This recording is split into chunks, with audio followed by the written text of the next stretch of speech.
Oi, gente, continuando, né, sobre potenciação, nós vamos ver agora, quando a gente tem potência de expoente negativo, o que que a gente faz, tá?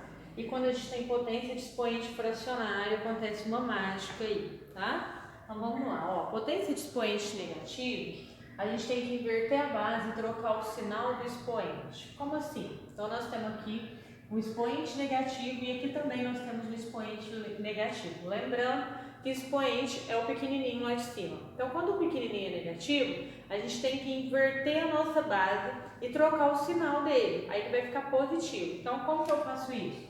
Eu vou passar o número de baixo para cima e o número de cima vem para baixo. Quando eu faço essa troca na minha base, o sinal do meu expoente vai inverter. Tá certo? Aí, se o exercício pedir para você resolver, você resolve. Se não for, você pode deixar assim, tá bom? Nesse caso, dá para resolver que é tranquilo. 5 elevado a 3 é 125, né? E o 2 elevado a 3 é 8. Isso aqui, gente, a gente está aplicando aquela nossa propriedade, né, de potência de uma multiplicação e potência de uma divisão. Né? Então, todos os elementos têm parênteses, então significa que todos os elementos ali vão estar elevados àquele expoente. Então, o 5 está elevado ao expoente e o 2 também está elevado ao expoente, justamente porque nós temos o parênteses, tá? Então, eu elevo o 5 a 3, que é 125, e o 2 elevado a 3, que é 8, tá? Bom, e um outro exemplo, né? Você vai falar assim, mas poxa vida, como é que eu vou inverter se eu não tenho a parte de baixo, né? Então, como é que eu faço quando eu não tenho a parte de baixo? Eu coloco o denominador 1. Eu coloco o denominador 1 e inverto. Aí meu 1 vai para cima, o meu 9 vem para baixo, no caso menos 9, tá, gente? E inverto o sinal do meu expoente. Aí você pode falar assim, mas professor, você falou que inverte os sinais. Por que você não inverteu o sinal do menos 9?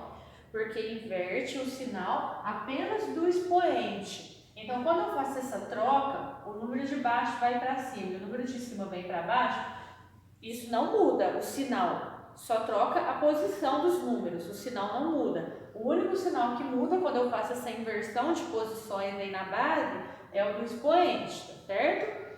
Se pedir para você calcular, você calcula. Se não pedir, você pode deixar assim, mas é tranquilo também calcular isso, porque eu vou elevar todo mundo ao expoente que está lá de fora, que é o 2. 1 elevado a 2 é 1 e menos 9 elevado a 2 é 81, porque é menos 9 vezes menos 9, menos vezes menos é mais, tá bom? Bom, então é isso. Quando eu tenho expoente negativo, inverto a minha base e meu expoente fica positivo, tá certo? Bom, e potência de expoente fracionário, que é um tema que está bastante em alta aí agora, né? O que nós temos quando a gente tem expoente fracionário? Expoente fracionário tem uma relação com raiz, tá? Como assim? Por exemplo, quando a gente tem expoente fracionário, que é o expoente em forma de fração, nós temos que colocar a base dentro de uma raiz. Então, vou colocar o 9 dentro de uma raiz. Aqui também eu vou colocar o 4 dentro de uma raiz. E aqui eu vou colocar o 10 dentro de uma raiz. E o que acontece com esses expoentes que estão em forma de fração? O número de cima vai ficar dentro da raiz. E o número de fora vai ficar do lado de fora da raiz. Como assim? O número de cima dessa fração é o 1. Então, o 1 vai ficar dentro. E o número de baixo vai ficar fora. Então, ele vem para cá. Tá? Então, o número de cima fica dentro, o número de baixo fica fora. E aqui, mesma coisa. O número de cima fica dentro, o número de baixo fica fora. O número de cima fica dentro, o número de baixo, que é o 4, fica fora. E aí, eu tenho uma observação importante para fazer com vocês, que é o seguinte. Quando eu tenho expoente 1, não precisa de eu colocar. 9 elevado a 1 é a mesma coisa que 9. E quando eu tenho radical aqui 2, não precisa de eu colocar, porque eu já sei que é raiz quadrada. Então, quando não tem nada aqui, eu sei que é 2, e quando não tem nada aqui, eu sei que é 1. Ou seja, quando não tem nada no expoente, eu sei que é 1. Quando não tem nada no radical, eu sei que é 2, eu sei que é raiz quadrada. Ou seja, que número vezes ele mesmo duas vezes que vai dar 9? Raiz quadrada de 9. 3. Então, não precisou de eu colocar esse 2 para indicar para você que é um número vezes ele mesmo duas vezes que vai dar 9. Tá? Porque você já sabe que quando não tem nada, aqui é uma raiz quadrada. Agora, outros tipos de raízes tem que vir especificado. Por exemplo, eu vou dar um exemplo para vocês assim, ó, 8 elevado a 1/3, né? Então, eu vou colocar a minha base dentro da raiz, o de cima fica dentro e o de baixo fica fora. Então, o que que acontece?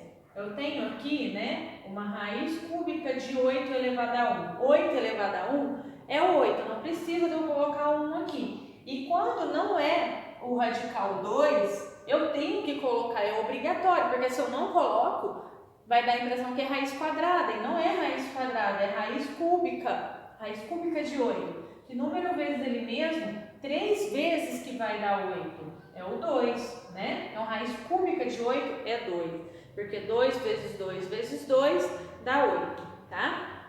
A raiz quadrada é o número vezes ele mesmo 2 vezes, que vai dar aquele lá. Então, você já aprendeu raiz dessa maneira. Não precisou ninguém te falar assim que aqui tinha um 2 aqui. Você sabe que quando não tem nada é raiz quadrada, tá certo? E aqui mesma coisa, ó. Eu vou tirar, não precisa de eu deixar esse 1 aqui. Eu sei que é 1 quando não tem nada. E aqui, quando não tem nada, eu sei que é 2. É uma raiz quadrada de 4 elevado a 1 e 4 elevado a 1 é 4. Né? Raiz quadrada de 4, eu posso escrever dessa maneira. Não precisa de eu colocar o 2 aqui. Raiz quadrada de 4 é 2. E nesse caso aqui, seria uma raiz quarta de 10 elevado ao quadrado, ao cubo. Né? Ou seja, 10 elevado ao cubo seria 1000. Né? 10 elevado ao cubo é 1000. E não tem raiz exata. Por que que não tem? Porque não tem nenhum número que ele vezes ele mesmo. 4 vezes que vai dar 1000, né? Raiz cúbica de 1000 teria, né? Mas é uma raiz quarta. Pela regra, o de cima fica dentro, o de baixo fica fora. Então não vai ter, você vai deixar assim mesmo, tá? Pode deixar assim a resposta ou assim, tá certo? E não pode tirar esse radical aqui, o 4, aqui do índice da minha raiz, porque só não coloco nada quando é 2, tá? Bom, é isso. Então quer dizer que toda potência de expoente fracionário se transforma numa raiz, né? Aí eu quero aproveitar e já falar para vocês que o que pode acontecer nesse caso aqui, né? De expoente fracionário. Pode acontecer do expoente vir em forma de decimal. Por exemplo, assim, ó. 64 elevado a, deixa eu pensar, 0,6, por exemplo, tá? Então, o que acontece? Fala assim, poxa, mas você ensinou a gente a fazer potência com expoente fracionário, não com expoente decimal. O que nós vamos fazer? Nós vamos transformar o decimal em fração. Isso a gente já falou várias vezes quando estava no presencial. Já gravei vídeo aula também falando para vocês de como é que transforma decimal em fração. Então, como é que eu vou transformar 0,6 em fração? Eu vou copiar o número sem a vírgula, eu vou tirar a vírgula dele, e embaixo vou colocar 1 e acrescentar 0. A quantidade de zeros depende de quantas casas eu tenho depois da vírgula. Se eu tenho uma casa, é um zero só, 6 décimos. Aí eu posso simplificar por 2, 6 dividido por 2 é 3, 10 dividido por 2 é 5, tá? Então essa é a transformação. Por exemplo, você tem assim, ó, 0,75. Tira a vírgula do número, 0,75. Embaixo acrescenta 1 e vai colocar a quantidade de zeros dependendo de quantas casas eu tenho depois da vírgula. Se eu tenho 2 casas, é 2 zeros. Aí eu vou simplificar. Nesse caso, dá para simplificar direto por 25. Ou, se quiser simplificar 2 vezes por 5, também dá certo, tá? 3/4. Então, é isso. Então, esse número aqui em cima, esse 0,6, eu posso escrever ele como 3/5. Então, é isso que eu tenho que fazer. Eu tenho que pegar o decimal, transformar ele em fração, simplificar quando der, e aí sim eu vou colocar aqui. Agora, eu vou escrever o 64 dentro da raiz, o número de cima fica dentro e o de baixo fica fora, tá? Aí fica dessa forma. Então é isso, quando você tiver o decimal, transforma ele em fração, tá? E depois você substitui o decimal pela fração e joga na raiz. A próxima videoaula, gente, que eu vou fazer para você, é uma propriedade muito importante da radiciação, tá? que vocês vão usar bastante também aqui no 9º ano e no ensino médio, a gente vai ver bastante isso. Mas aí eu vou fazer para a próxima videoaula, tá bom? E aí vai até ajudar a gente a resolver uma situação como essa daqui, por exemplo, tá certo? Até a próxima.